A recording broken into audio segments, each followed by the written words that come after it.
James checks in. Do you think that Iowa looks for a quarterback in the transfer portal?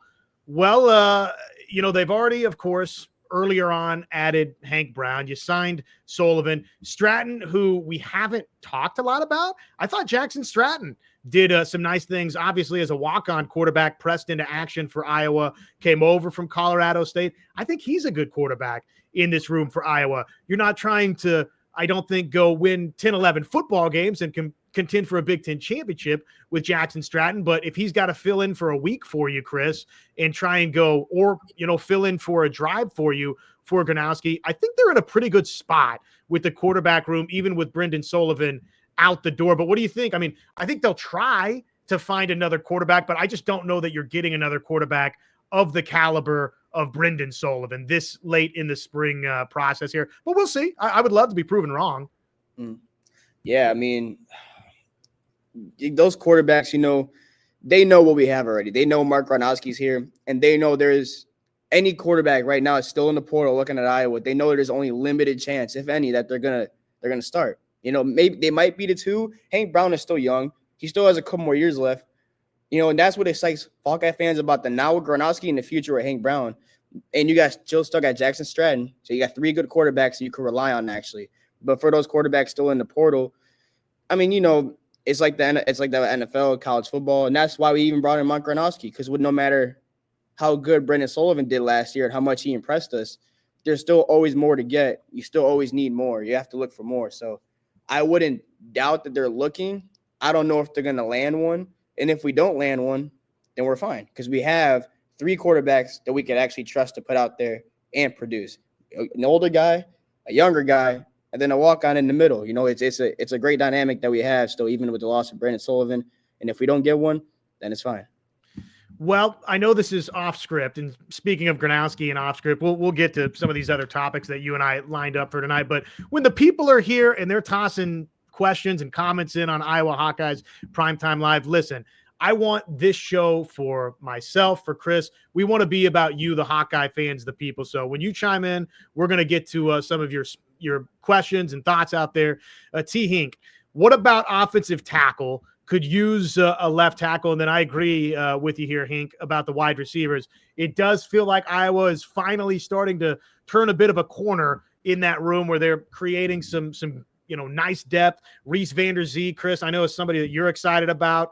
Dayton Howard, a young name. Seth Anderson, KJ Parker. They've got some names, and obviously Reese Vander-Zee that you could feel excited about, want to see more of. But it looks like they've got some guys that can go make plays there. But I would agree. Obviously, a left tackle is very, very important. Protecting your quarterback is always going to be at a premium. I like what the rest of the offensive line looks like. I'm just looking at the spring prospectus, as in Iowa land, it's referred to, the spring depth chart. Left guard, Bo Stevens, like what you have there. Leighton Jones is somebody on the inside that's an up-and-comer. Obviously, Logan Jones. You've got Cade Pieper, who it sounds like Iowa is very, very excited about. If you kind of follow the tea leaves out there, that's a name that it feels like people are excited about. Jennings Dunker's played a lot of football for Iowa. So, the rest of the offensive line, not named left tackle, is probably in a pretty good spot. But what do you think? Do you go portal shopping for a left tackle? Like I said, man, you can never get enough. There's always something to look for. If there's no team, even teams that win the title, there's no team sits back and says, okay, we have enough. Okay, we're gonna roll with this. We don't need to look. All teams look, and that's what you do as a team. That's constantly trying to get better. You stay looking. You could look at it and say, you can feel confident. Logan Jones obviously was a huge guy that we're getting back, because he could have gone to the NFL, but he chose to come back. Jennings Dunker, I feel really confident in. He's a good guy too.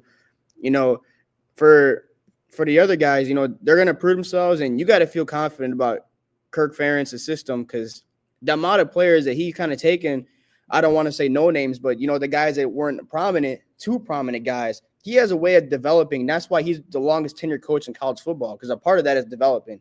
And there's very few coaches that are better at that than him. So you got to feel confident about what we have. So if we don't get anyone in the portal, then like I said with the quarterback, it is okay. I feel confident that the line is going to produce and Kirk Ferentz is going to get him ready. But like you said, the wide receiver room, I am high on Reese Van Der Zee. Look, man, I remember the first game against Illinois State, man. He 5 receptions, 66 yards, and 2 touchdowns. After that, it was a really quiet year for him. I don't know why we didn't use him more. When you're 6'4", true freshman receiver, after that, I thought he was going to explode. He didn't explode because the system was limited, and he also his season was cut short due to an injury. But he has some extreme potential that we should tap into. That Mark Gronowski, as a throwing quarterback, is going to tap into. I think he's going to be, personally for me, I think he's going to be the wide receiver one. Being a 6'4" target, how could you not want to hit him downfield? And then you got Sam Phillips coming in. He's an established receiver. That was a big pickup too. It's pretty big when you get a guy. Let's see, 3 years with Chattanooga. He's coming from Chattanooga, right? 153 receptions, 2,088 yards, 9 touchdowns. Those are pretty good numbers. And his over 3 years, his average reception yards is over 16 a game. So that's a deep ball threat. Whether or even if it's a slot and he takes it far, you got to feel good about those two, and still got Jacob Gill. He did some good things for us. So I think this Iowa team is going to be a little more pass reliant, especially with the move on to Caleb Johnson. I know we're going to get into that as well, but we're going to be a little more pass reliant, and you got to feel confident about Tim Lester's system as we seen last year, what he did last year, especially with the way you set up Caleb Johnson for such big success. You got to feel good about that.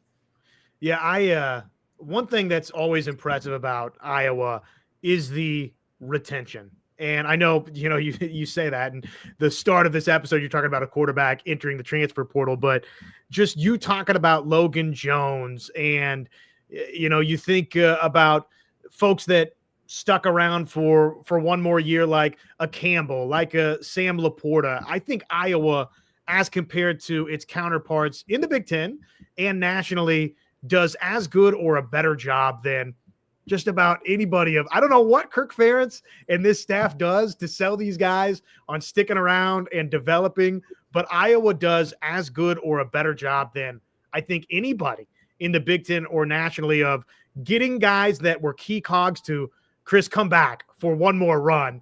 And man, doesn't it make you feel better to have Logan Jones on the inside of that offensive line for Iowa coming back? That is a comforting sight.